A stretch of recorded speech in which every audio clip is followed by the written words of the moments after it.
Good morning students. आप लोगों ने इस लॉकडाउन में बहुत पढ़ाई की है।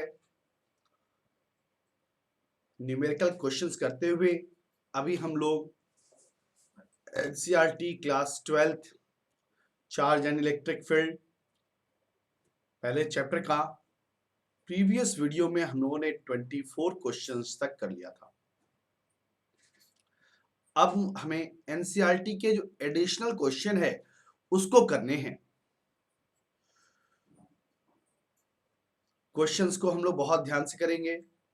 आपने अब तक पाया हुआ कोई भी क्वेश्चन हार्ड नहीं है, सिर्फ और सिर्फ आपको ध्यान देना है। अगर आप क्वेश्चंस को ध्यान देकर के करते हो तो क्वेश्चन में आपको कहीं भी कोई दिक्कत नहीं आएगी। तो आइए आज शुरू करते हैं हम लोग। क्वेश्चन नंबर 25 से एडिशनल एक्सरसाइज का पहला क्वेश्चन। क्वेश्चन कहता है an oil drop of 12 excess electron is held stationary under a constant electric field. Constant electric field लगी हुई है, दिया हुआ है कांस्टेंट इलेक्ट्रिक फील्ड और उसमें स्टेशनरी है। तो ऑयल मिल्कमैन के ऑयल ड्रॉप एक्सपेरिमेंट में हम लोग मिल्कमैन का ऑयल ड्रॉप एक्सपेरिमेंट जानते हैं कि ऊपर से जो क्या है ड्रॉप के रूप में नीचे की ओर आता है। तो वहां पर क्या हुआ, स्टेशनरी है, यानी उसके ऊपर जितनी भी इलेक्ट्रोस्टैटिक फोर्स लग रहा है वो उसके ग्रेविटेशनल फोर्स के इक्वल हो जा रहा है। जब इलेक्ट्रोस्टैटिक फोर्स ग्रेविटेशनल फोर्स के इक्वल हो जा रहा है तो ऐसी कंडीशन में हमको फाइंड करनी है radius of the drop. Radius of the drop.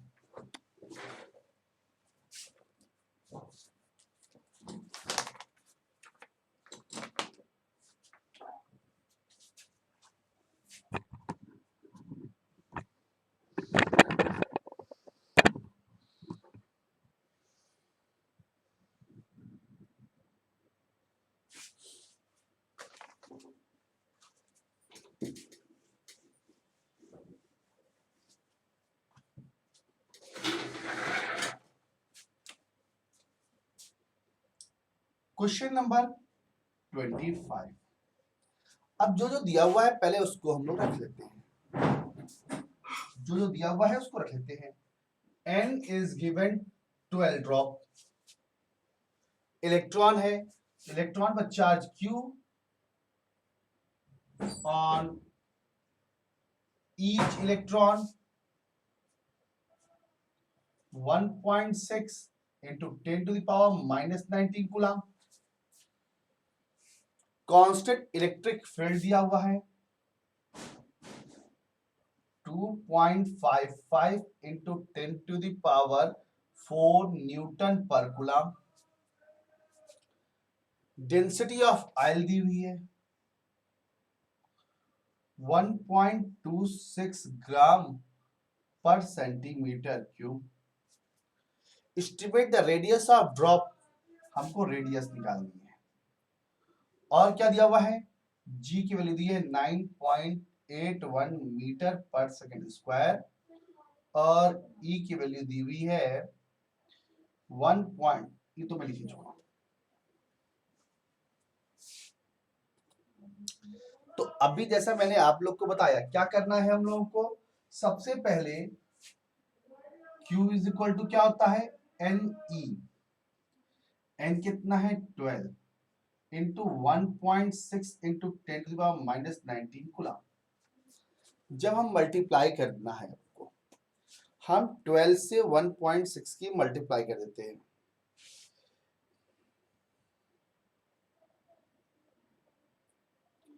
Twelve into 1.6 हमारे पास आ जाता है value 19.2 into 10 to the minus 19 coulomb. इतना चार्ज हमारे पास अवेलेबल है। तो इस इलेक्ट्रिक फील्ड में इसके ऊपर फोर्स कितना लग रहा होगा, F E force, electrostatic force F E is equal to होता है Q E 19.2 into 10 to the power minus 19 into E की वैल्यू है 2.55 into 10 to the power 4। Multiply कर लेते हैं हम लोग। 19.2 इंटू 2.55 करते हैं तो आंसर आता है मेरा 48.96 इंटू 10⁻⁻15 न्यूटन। अभी मेरे पास इतना न्यूटन फोर्स निकल के चला आ रहा है। हमारे पास कहता है ये इक्विलिब्रियम की कंडीशन में है, तो gravitational force Fg is equal to mg हो जाता है। Mass of electron, mass of, अब क्या है, ऑयल ड्रॉप एक्सपेरिमेंट है, तो मास ऑफ इलेक्ट्रॉन हमारे को मालूम है या नहीं मालूम है? नहीं मालूम है।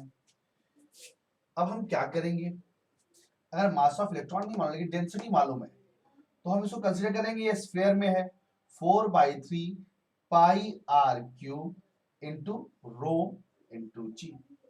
यही क्या होगा, इक्विलिब्रियम के स्टेट में Fe is equal to Fg हो जाएगा। Fe is equal to Fg हो जाएगा। जब Fe इक्वल टू Fg हो जाएगा तो वैल्यू हम पुट करते हैं 4/3 22/7 आर क्यूब। डेंसिटी की वैल्यू दी है 1.26 ग्राम पर सेंटीमीटर क्यूब, और ये सारे मीटर क्यूब में है, तो हम क्या करेंगे, ग्राम पर सेंटीमीटर क्यूब है, इसको केजी पर मीटर क्यूब में कन्वर्ट करने के लिए क्या करेंगे आप, 10⁻⁻3 इसको हम कन्वर्ट कर देंगे 1.26 into 10⁻⁻3 KG per metre cube, -3 हो गया।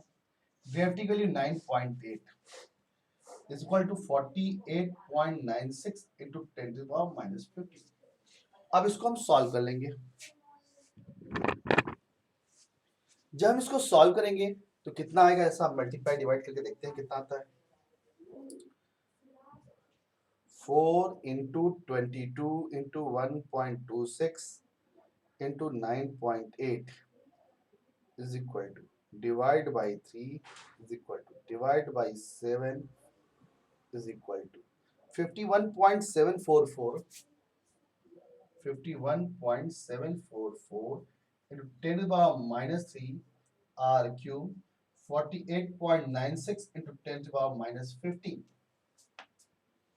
अब हम इसको आगे सॉल्व करते हैं। 48.96 divide by 51.74 is equal to आता है 0.9463 इंटू 10 टू द पावर, ये हो जाएगा प्लस हो जाएगा -12।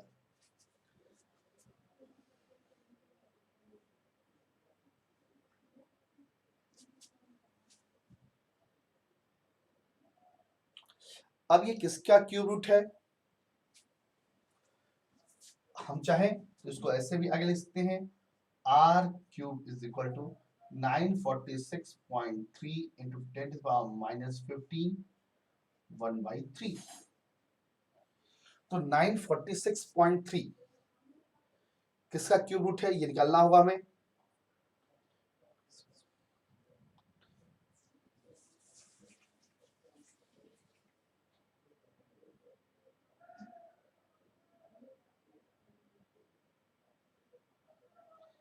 नाइन फोर्टी वन पॉइंट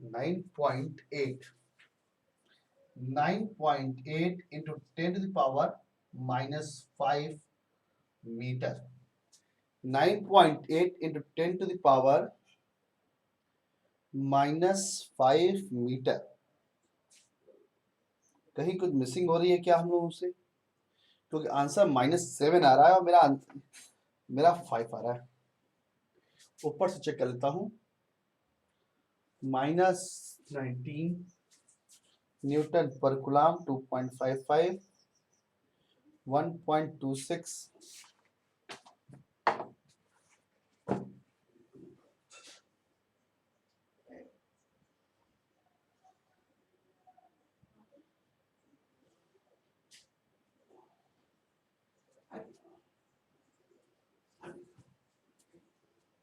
1.48.96 -15, वो तो सही है। -3 ऊपर जाएगा +3 हो जाता है, ये भी पॉइंट सही है।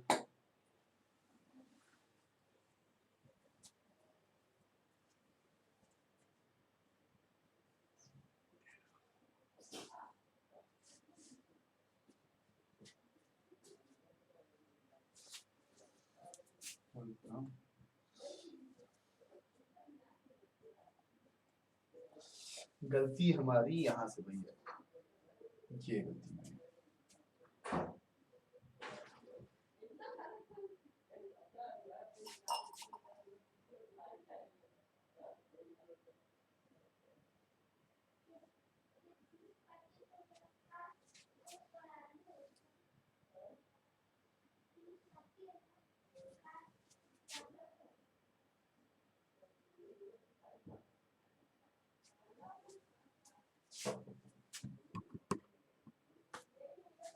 ये आपका क्वेश्चन नंबर 25 था। अगर आप लोगों को न समझ में आया हो तो बताइए, मैं एक बार फिर से इस पूरे क्वेश्चन को फिर समझा देता हूँ।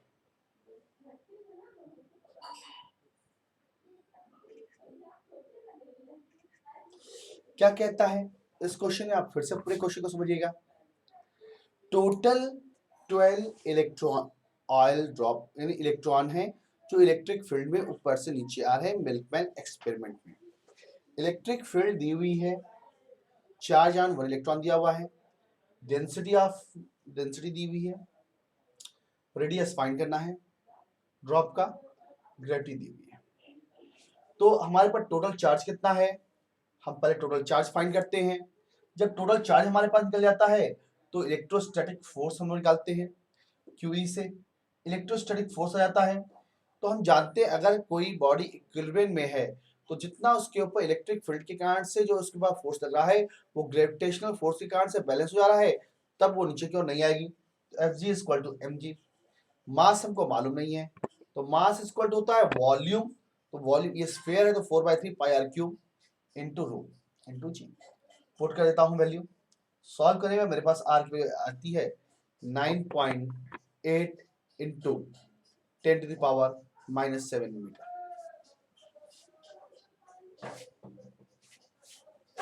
आइए क्वेश्चन नंबर हम लोग बढ़ते हैं, क्वेश्चन नंबर 1.26 की ओर।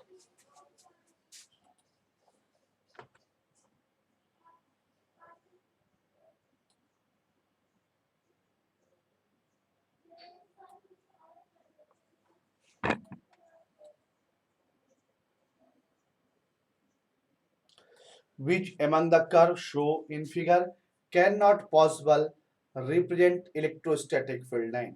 इनमें से कौन सा आपसे पूछ रहा है कि इलेक्ट्रोस्टैटिक फील्ड लाइन को रिप्रेजेंट नहीं करता है?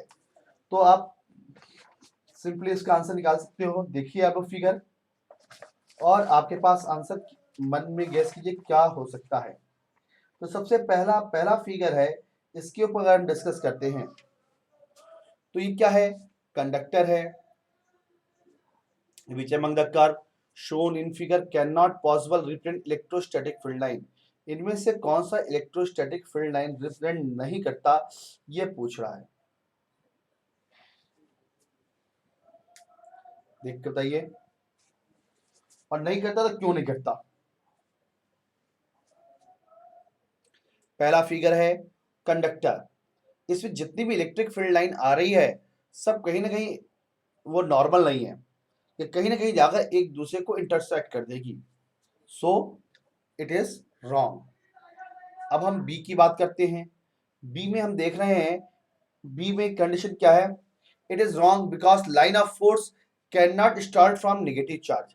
आप देखिए इसके बी के पोर्शन में क्या दिखा रहा है, इलेक्ट्रिक फील्ड लाइन क्या है, यहाँ बी से पहले सबसे पहले ऊपर वाले चार्ज में क्या है, पॉजिटिव से ऑर्गेनेट हो रही है, निगेटिव ट्रीटमेंट हो रही है, देन निगेटिव से ऑर्गेनेट हो रही है, पॉजिटिव ट्रीटमेंट हो रही है, तो बी भी पॉसिबल नहीं है। आइए सी पर देखते हैं।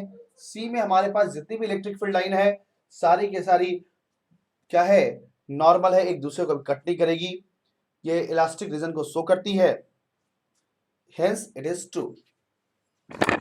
अब हम आते हैं डी वाले पार्ट पर। डी वाले पार्ट में क्या है, इलेक्ट्रिक फील्ड लाइन एक दूसरे को कट कर रही है। ये भी पॉसिबल नहीं, इंटरसेक्ट नहीं कर सकती।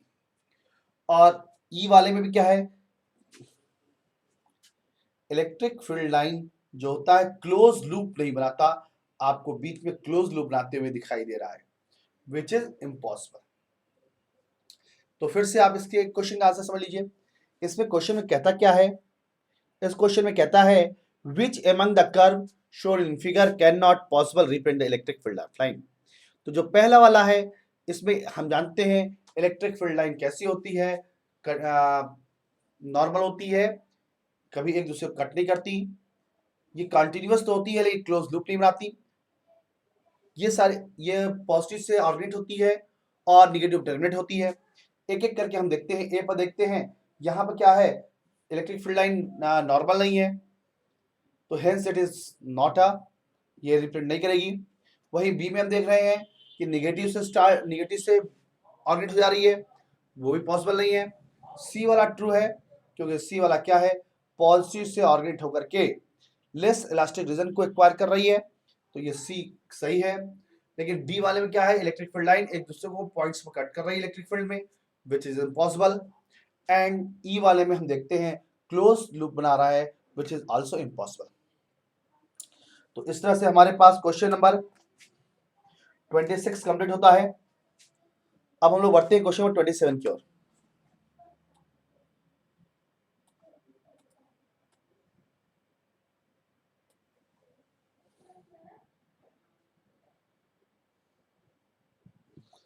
Question number 27,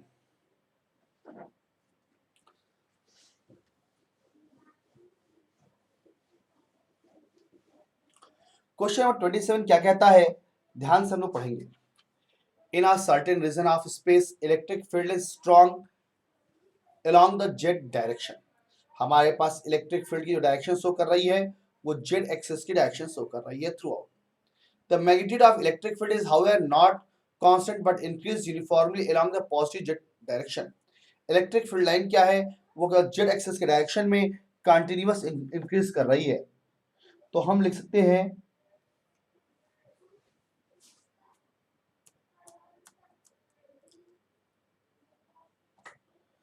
at a rate of 10 to the power 5 newton per coulomb per metre, Newton per coulomb per metre दे रही है। तो हम यहां पर लिख सकते हैं क्वेश्चन में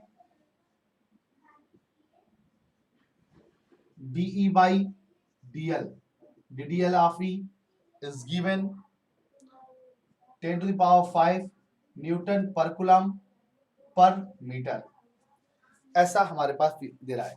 what are the force of torque, हमें निकालना क्या है, हमें टॉर्क निकालना है, फोर्स ऑफ टॉर्क निकालना है।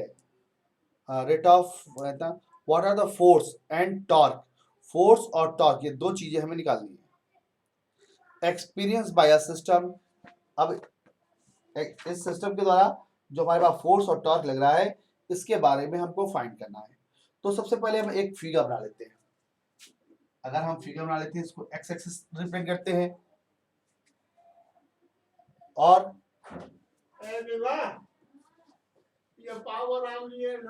एक्स वाई और ये जेड एक्सिस, ये ऑरिजिन है।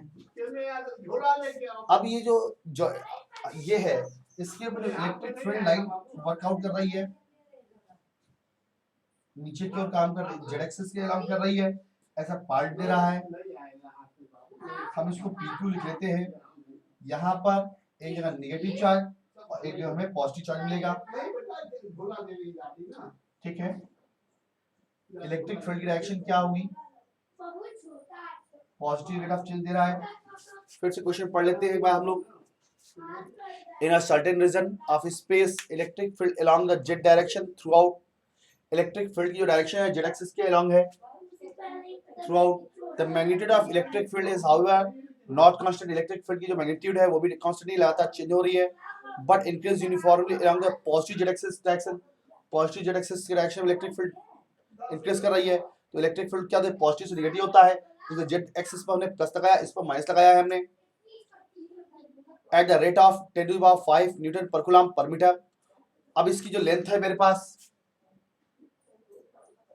ये सपोज दैट कितनी है, डीएल लेंथ है। What are the force and torque, तो फोर्स और टॉर्क कितनी हो जाएगी? फोर्स एंड टॉर्क के लिए हम कैसे इसको फाइंड करेंगे? जेड एक्सिस के डायरेक्शन में है, इलेक्ट्रिक फील्ड दी हुई है,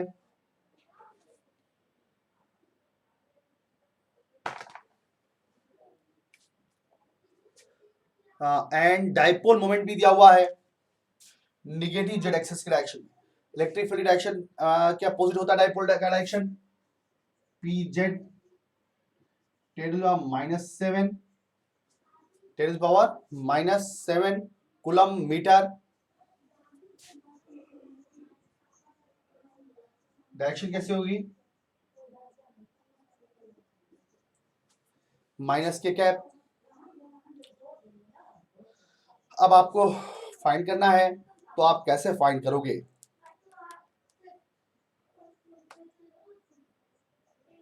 फोर्स इक्वल टू क्या होता है?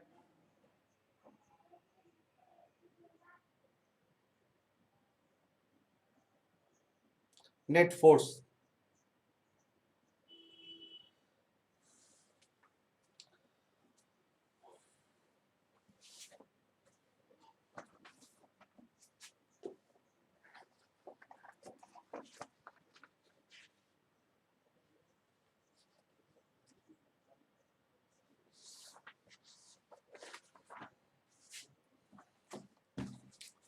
Force equal to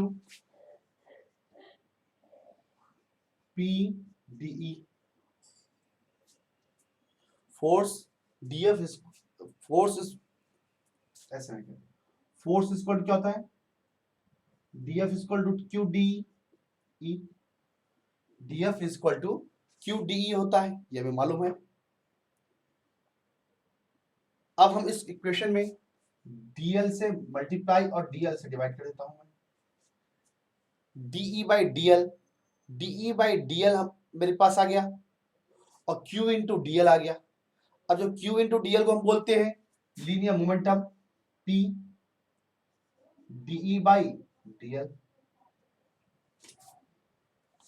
P D हम डायरेक्शन को भी नहीं शो करते,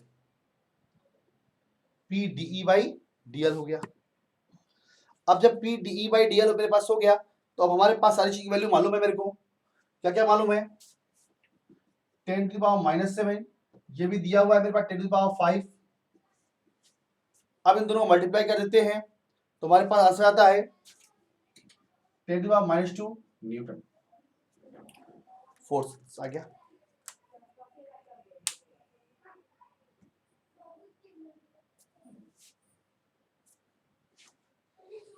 अगर डाउट हो तो बताइए, पूछिए मुझसे आप लोग। चलिए मैं एक बार इस क्वेश्चन को फिर से समझा देता हूं। हाँ, एक टॉर्क भी पूछा है। Torque tau is equal to P E sine theta. P E sine theta. P sine theta कितनी हो जाएगी? पी तो हमको मालूम है 10⁻⁻7, ई मालूम है 10⁵ sign 180 zero.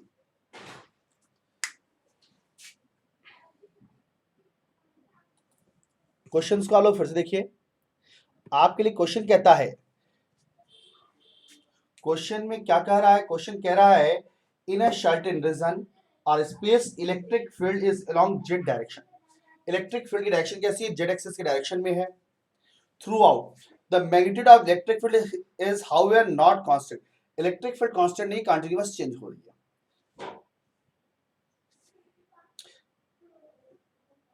Uniformly along the positive Z direction. Electric field की डायरेक्शन जो है पॉजिटिव जेड एक्सिस की डायरेक्शन चेंज हो रही है। DE by D L, suppose that small element D L ले लिया है मैंने, D E by D L equal to 10⁵ newton per coulomb per metre हो गया।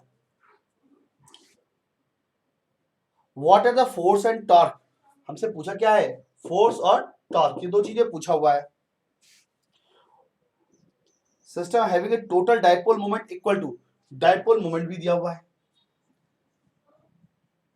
और डाइपोल मोमेंट की डायरेक्शन जो उसको कहता है वो दे रहा है निगेटिव जेड एक्सिस डायरेक्शन। तो जब निगेटिव जेड एक्सिस की डायरेक्शन में डाइपोल मोमेंट है, तो इलेक्ट्रिक फील्ड की होगी पॉजिटिव जेड एक्सिस की डायरेक्शन में। फोर्स इक्वल टू क्या होता है? क्यू इंटू डी होता है। हमने डीएल से मल्टीप्लाई और डीएल से डिवाइड कर दिया, तो रो इंटू डीएल क्या हो जाता है, क्यू इंटू डीएल क्या होता है, डायपोल मोमेंट पी हो जाता है, P into D by DL हो गया, वैल्यू पुट कर दिया हमने, आंसर आ गया। पी और ई, पी की डायरेक्शन कैसी है, नेगेटिव एक्सिस की डायरेक्शन है, जेड एक्सिस, ई की डायरेक्शन क्या है, पॉजिटिव जेड एक्सिस की डायरेक्शन है, दोनों एक दूसरे से 180 डिग्री पर रखा हुआ है, पुट किया, टॉर्क लग रहा है 0। आइए हम लोग क्वेश्चन बढ़ते हैं 28 की ओर।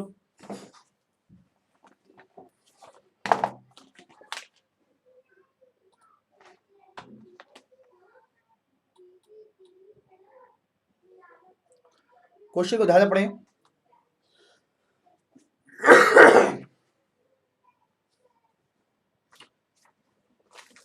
क्वेश्चन कहता है a conductor A with a cavity as shown in figure is given a charge Q so that its entire charge must appear on the outer surface of the conductor। पहला बार ये बोला है कि जितने भी चार्ज है वो आउटर सरफेस पर होंगे।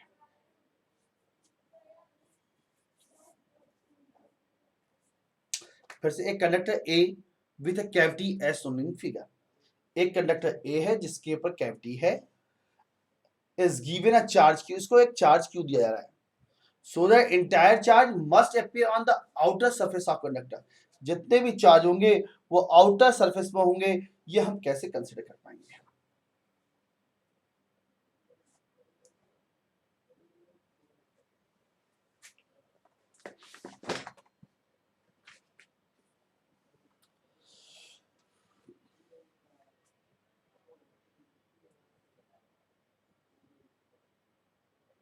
हमने क्या किया, हमने एक गॉसियन सरफेस ड्रॉ करते हैं, draw Gaussian surface enclosing the cavity, ये जो कैविटी है पहले फिगर बना लेते हैं हम लोग।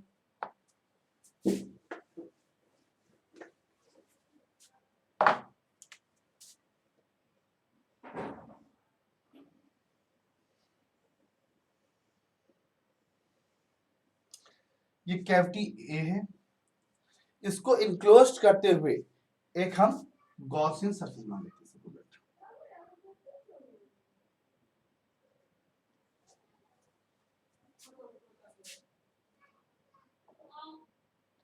ठीक है, draw a Gaussian surface enclosing the cavity as shown in figure।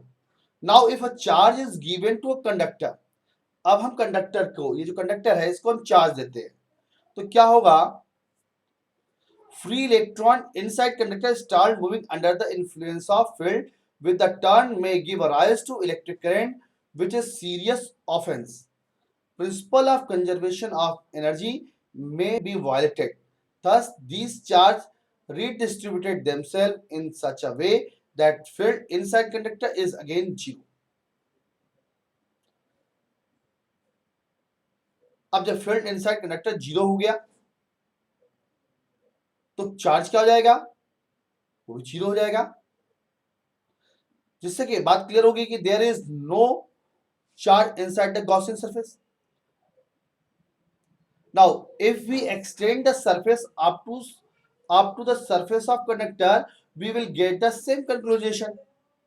For the charge imparted to conductor must be somewhere inside outside conductor, because owing the principle of conservation of charge cannot be destroyed, it not be inside Gaussian surface which can be extended to surface of conductor, therefore it should be on the outer surface only।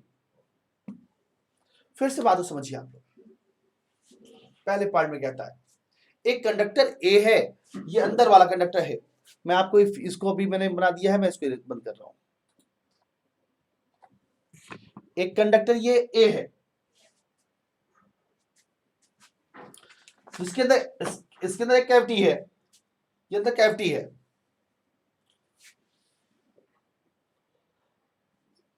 अब हम इसके ऊपर charge दे रहे हैं Q, अब हम इसके ऊपर चार्ज दे रहे हैं क्यू, तो हमें शो करना है, so the entire charge must appear on the outer surface, जितना भी चार्ज होगा इसके आउटर सरफेस पर होगा, इसके कैविटी में नहीं होगा, ऐसी बातें करना। तो सबसे पहले हमें क्या करना पड़ेगा, draw Gaussian surface enclose the cavity. हमने इस कैविटी को इंक्लोज करते हुए गॉसियन सरफेस को हमने ड्रॉ कर लिया। अब जब हम इस कंडक्टर को चार्ज दे रहे होंगे तो चार्ज देने से क्या होगा, इलेक्ट्रिक क्या होगा, फ्री इलेक्ट्रॉन जो इनसाइड में फ्री इलेक्ट्रॉन होंगे वह क्या करने, राइज करने लगेंगे, ऊपर उठने लगेंगे। हम चूंकि चार्ज दे रहे हैं तो उसका नतीजा क्या होगा, विच इज टर्न में गिव राइज टू इलेक्ट्रिक, जिसके कारण से अब इलेक्ट्रॉन मूव कर रहा है तो एक इलेक्ट्रिक करंट फ्लो करने लगेगा, जो कि हमारे पास क्या है, प्रिंसिपल कंजर्वेशन ऑफ एनर्जी को वायलेट करने लगता है। Therefore, charge redistribution themselves in the such a way that the field inside conductor again zero। तो इस प्रकार से ये जो रीडिस्ट्रीब्यूशन चार्ज का होगा इस तरह से होगा कि आपके पास जो ये खुद अगेन कंडक्टर के अंदर ये जीरो हो जाए, ताकि कोई भी इलेक्ट्रॉन का ट्रांसफरिंग जितना हमने दिया रीडिस्ट्रीब्यूट वो इस प्रकार से हो जाएगा। अब जब उसके पास कोई भी फ्लक्स बाहर जा ही नहीं रही है, no electric flux associated with Gaussian surface, इस गॉसियन सरफेस से कोई फ्लक्स इनक्लोज नहीं है, जब इससे कोई इनक्लोज है ही नहीं तो phi is equal to close integral sum E vector dot D A vector is equal to zero. अब जब फ्लक्स जीरो है तो मेरे पास फ्लक्स जीरो है तो क्या होगा, is equal to Q, Gauss theorem में Q by epsilon naught, Q क्या होगा, जीरो हो जाएगा। तो हमारे पास क्या बात समझ में आती है, विच ये क्या दिखाता है हमको, Q इक्वल टू जीरो दिखाता है, there is no charge inside a conductor, conductor पर कोई भी चार्ज नहीं है। अब इसी जो गॉसियन सरफेस को मैंने डॉटेड लाइन बनाया इसको एक्सटेंड करते जाते हैं और सरफेस तक पहुंच जाते हैं, सरफेस तक कहीं कोई भी सेम कंक्लूजन आता है हमारे पास, जिससे ये बात क्लियर होती है, जिससे ये बात हमारी क्लियर होती है कि फील्ड जो आपसे पूछा है, entire charge must appear on the outer surface on the conductor, not entire region। अब हमारे पास बी पार्ट है, बी पार्ट में कहता क्या है, अभी इसमें बी पार्ट में कह रहा है another conductor B with a charge Q is inserted into the cavity keeping B insulated from A। अब क्या इसको हमने एक चार्ज अपने यहाँ पे यहाँ कह रहा है, यहाँ पर आपने एक क्यू दे दिया बी पर, और ये जो बी है ये क्या है, कंप्लीटली इंसुलेटेड है ए से। Show that total charge on the outer surface of A is capital Q plus small Q. अब क्या होता है, some other charge plus Q is inserted into cavity then by induction, इस पर plus Q है, then by induction इसके surface पे क्या हो जाएगा, माइनस क्यू आ जाएगा।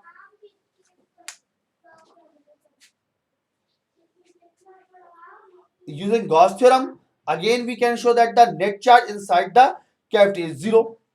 हम फिर से दिखा देंगे कैविटी के अंदर जो चार्ज है क्या हो गया, जीरो हो गया, plus minus zero. The total charge on the outer surface would be, जिसके कारण से आउटर सरफेस पूरा यहाँ माइनस क्यू हो गया, इस पर क्या हो जाएगा, प्लस क्यू हो जाएगा, टोटल चार्ज क्या हो गया, क्यू प्लस क्यू हो गया। वही इसके बाद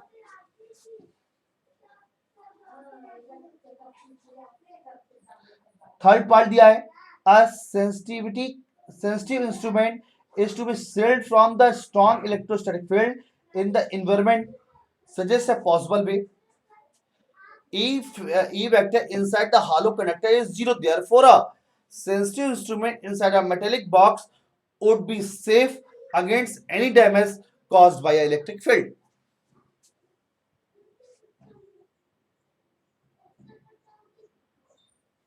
आपने देखा कोई भी कंडक्टर है अगर वो हॉलो है तो जो भी चार्ज होगा, जो भी इलेक्ट्रिक फील्ड जनरेट होगी, जो भी इलेक्ट्रिक फील्ड आएगी वो सरफेस पर होगी, उसके इनसाइड में उसका कोई फ्रिक्शन इफेक्ट नहीं होगा। तो आपके अंदर क्या होगा, E vector inside a hollow conductor is zero, therefore a sensitive instrument inside a metallic box would be safe against the damage caused by electric field. I think आप लोगों को समझ में आ गया होगा। आगे बढ़ते हैं।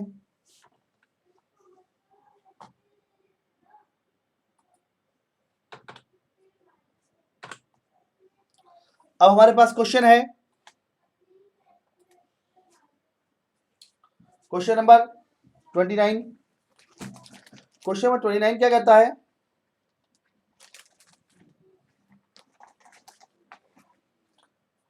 Obtain the formula for electric field due to a long thin wire of a uniform linear charge density E without using Gauss law। Without Gauss law को यूज किए हुए, गॉस लॉ को हमें यूज नहीं करना है, बिना गॉस लॉ को यूज किए हुए हमें फील्ड निकालनी है। कैसे निकालेंगे?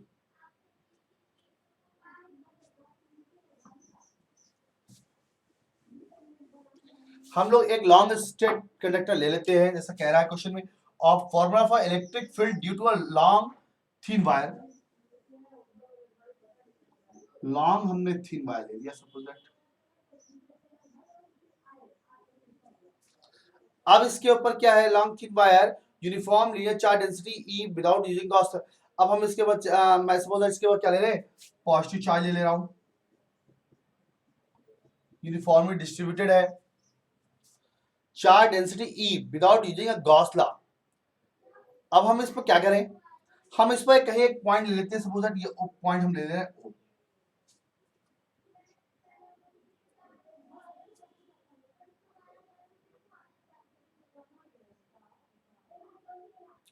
अब हम क्या करें? हम इसको छोटे छोटे एलिमेंट में डिवाइड कर दिया मैंने।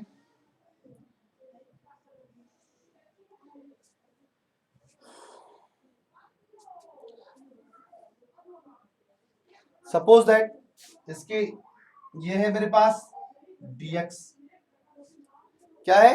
dx। तो charge density lambda equal to क्या है? dq by dx। तो dq क्या हो जाएगा? लैम्डा dx हो गया।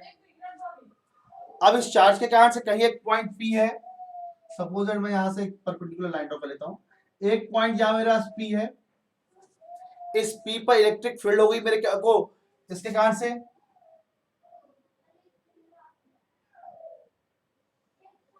आउटवर्ड, क्या होगी? DE। अब सपोज कर लेता हूं ये एंगल मेरे पास थीटा डिग्री है,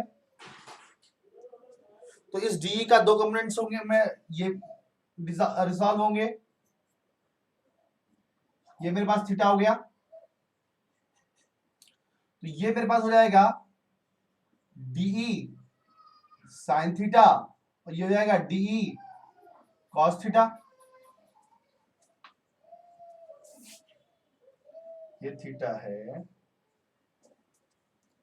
हम इसको थीटा ना ले लें, अगर हम इसको थीटा ले लेते हैं तो ये थीटा हो जाएगा DE cos थीटा, ये DE sin थीटा हो जाएगा। यहां से इसका डिस्टेंस सपोज हमने x लिया हुआ है और ये लेंथ ले लिया हमने y, और इसका ये रेडियल डिस्टेंस है r। तो इलेक्ट्रिक फील्ड DE मेरे पास हो जाता है, इलेक्ट्रिक फील्ड ये स्मॉल कंपोनेंट D, इसके कारण क्या हो जाएगा? 1/4 pi epsilon nought lambda dx by r square.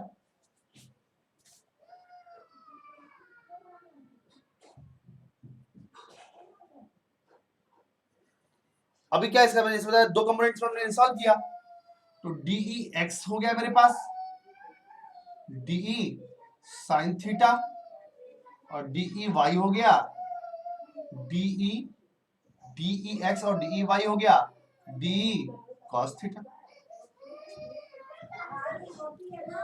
Direction भी इसकी शो कर देंगे, माइनस DE साइन थीटा और DE cos थीटा हो गया। अब क्या DE sine theta component will cancel because for the segment. अब यहां पर जितने भी सेगमेंट इधर O के इधर के जितने सेगमेंट मिलेंगे और O के इधर सेगमेंट मिलेंगे, इधर वाले सेगमेंट क्या करेंगे? इधर वाले सेगमेंट को कैंसिल कर देंगे। तो हमारे पास क्या अवस्था है? हमारे पास केवल डी ये वाई सेगमेंट बचता है। सबके वाई सेगमेंट क्या होंगे? अगर इसमें ऐड होते चले जाएंगे तो नेट इलेक्ट्रिक फील्ड हमारे पास क्या हो जाएगी? Net electric field at E, net electric field at E क्या हो जाएगा? Net electric field at E क्या हो जाएगा? कहां से कहां तक जा रहा है? इनफाइनाइट लेंथ बोला हुआ है, minus infinity to plus infinity D E Y, D E Y हो जाएगा। डी ई वाई की वैल्यू हमने निकाल चुके हैं हम लोग, minus infinity to infinity D E cos theta. अब पहले हमें कॉस थीटा की वैल्यू निकालनी पड़ेगी, और हमारे पास एक तो कॉस थीटा की वैल्यू निकालनी, इतने कॉन्सेप्ट आपको क्लियर हो गए होंगे। हम डी की वैल्यू पुट कर देते हैं, माइनस इंफिनिटी टू इंफिनिटी क्या निकाल रखा है हमने, 1/4 pi epsilon nought lambda by R square dx cos theta, dx cos theta हो गया मेरे पास। अभी अभी मेरे को r की वैल्यू क्या हो जाएगी? आइए ऊपर इक्वेशन में आते हैं, X square plus Y square is equal to R square.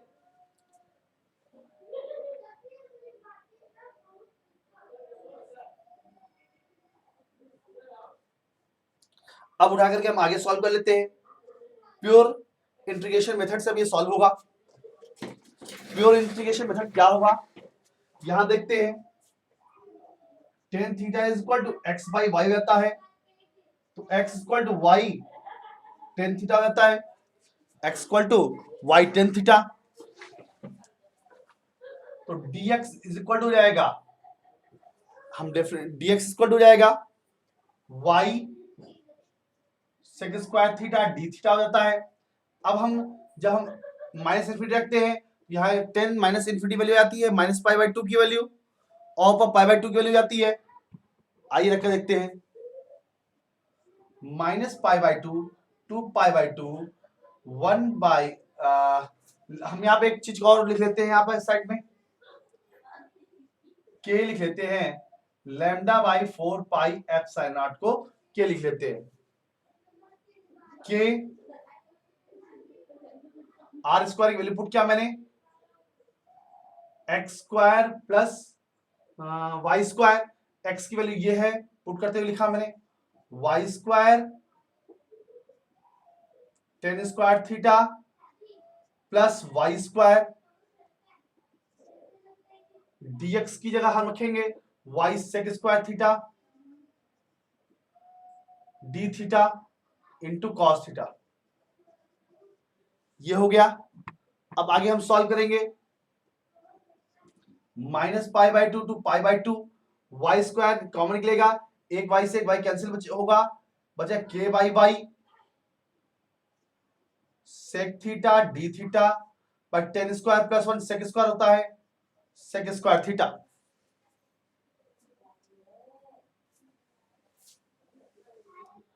तो अब क्या है, एक से एक से कैंसिल हो जाएगा, अगेन मेरे पास क्या बचेगा, K by Y minus pi by 2 to plus pi by 2 cos theta D theta, cos theta D theta. अब हम इंटीग्रेट कर देंगे, K by Y sine theta pi by 2 minus pi by 2। अब हम जब वैल्यू रखते हैं इसकी, तो मेरे पास वैल्यू आ जाती है, K by Y sine pi by 2 minus sine minus pi by 2, sine 90 की वैल्यू 1 माइनस साइन 90 की value minus 1 minus minus plus K by Y into 2, K की वैल्यू पुट कर देता हूं 1/4 pi epsilon nought lambda by Y 2 lambda by Y. मेरे पास ये हो गई इलेक्ट्रिक फील्ड की डेफिनेशन, मेरे पास आ गई।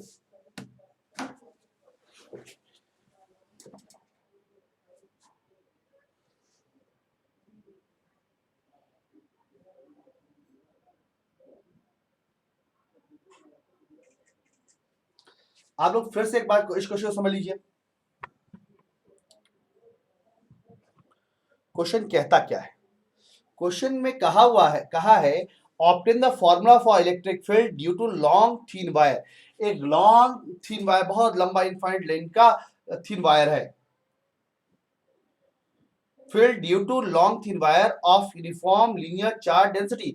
Uniform linear charge density lambda so out कर रहा है. अब अगर यूनिफॉर्म चार्ज डेंसिटी है इसको हम इनफाइनाइट स्मॉल एलिमेंट में डिवाइड किया. सपोज दैट ये जो इसकी लेंथ है dx है तो लैम्डा इक्वल टू क्या होगा dq बाय dx हो जाएगी. तो charge dq equal to lambda dx हो जाएगी. सपोज दैट इसके कहीं पर एक पॉइंट इस एलिमेंट से r डिस्टेंस पे एक पॉइंट p है. हमने इस पर एक परपेंडिकुलर लाइन ड्रॉ करा है जो पॉइंट्स o पा रहा है. हमने o को ऑरिजिन ले लिया. ऑरिजिन से इसका डिस्टेंस x है और ऑरिजिन से इसका परपेंडिकुलर डिस्टेंस क्या है y है. तो हम x square plus Y square equal to R square लिख सकते हैं. सपोज दैट ये एंगल थीटा है तो हम tan theta equal to x by y और x इक्वल टू y tan थीटा लिख सकते हैं. अभी इस आगे का पोर्शन बाद बताएंगे. अब इस स्मॉल एलिमेंट के कारण से जो इलेक्ट्रिक फील्ड dE आएगा वो d क्या होगा 1/4 pi epsilon lambda dx by r square होगा. अगर ये एंगल थीटा है तो ये भी एंगल थीटा है तो ये थीटा एंगल है तो इससे इसके दो कंपोनेंट होंगे, एक d cos थीटा होगा एक d sin थीटा होगा. ये इस एलिमेंट्स के होगा.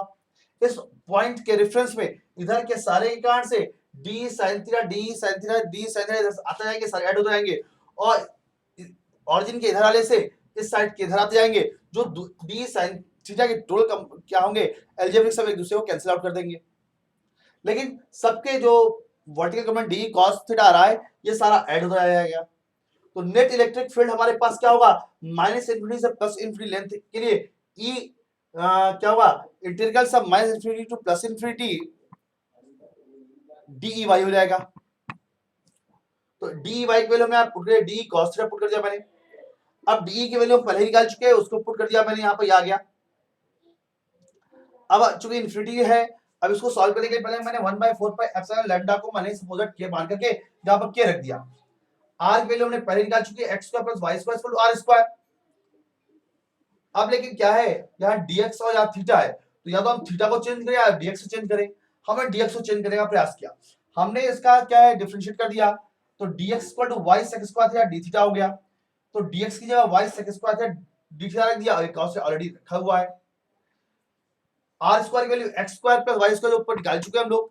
x square plus y square equal to r square. इसमें x की वैल्यू हम पुट कर देते हैं y tan थीटा तो y square plus tan square theta. इसी स्टेप पे हम लिख दें तो क्या हो जाएगा y square tan square theta plus y square equal to r square. मैंने इसी वैल्यू को मैंने नीचे पुट कर दी. y स्क्वायर कॉमन निकाला तो एक y से एक y कैंसिल हो जाएगा तो एक y बचे रह जाएगा. tan स्क्वायर थीटा प्लस 1 की वैल्यू होती है sec स्क्वायर होती है मैंने लिख दिया. ऊपर sec स्क्वायर था sec स्क्वायर कैंसिल हो जाता है मेरे पास cos थीटा d थीटा बच जाता है. cos थीटा इंटीग्रेट कर देते हैं sin थीटा आ जाता है. मैंने वैल्यू पुट कर देता हूं मेरे पास आ जाता है 2. इससे मेरे पास 1/4 pi epsilon not 2 lambda by y हमारे पास इसकी वैल्यू आ जाती है. इस तरह से आज के इस स्लाइड्स इस वीडियो में हमने आपको क्वेश्चन नंबर एडिशनल एक्सरसाइज के क्वेश्चन नंबर 25, 26, 27, 28, 29 एंड 30 क्वेश्चन मैंने आपको कराए. बाकी जो रेस्ट ऑफ क्वेश्चन है 31 से 34 वो आपको नेक्स्ट स्लाइड में कराएंगे. अगर आपको अच्छा लगा हो तो लाइक और सब्सक्राइब करना ना भूलें. Thank you very much.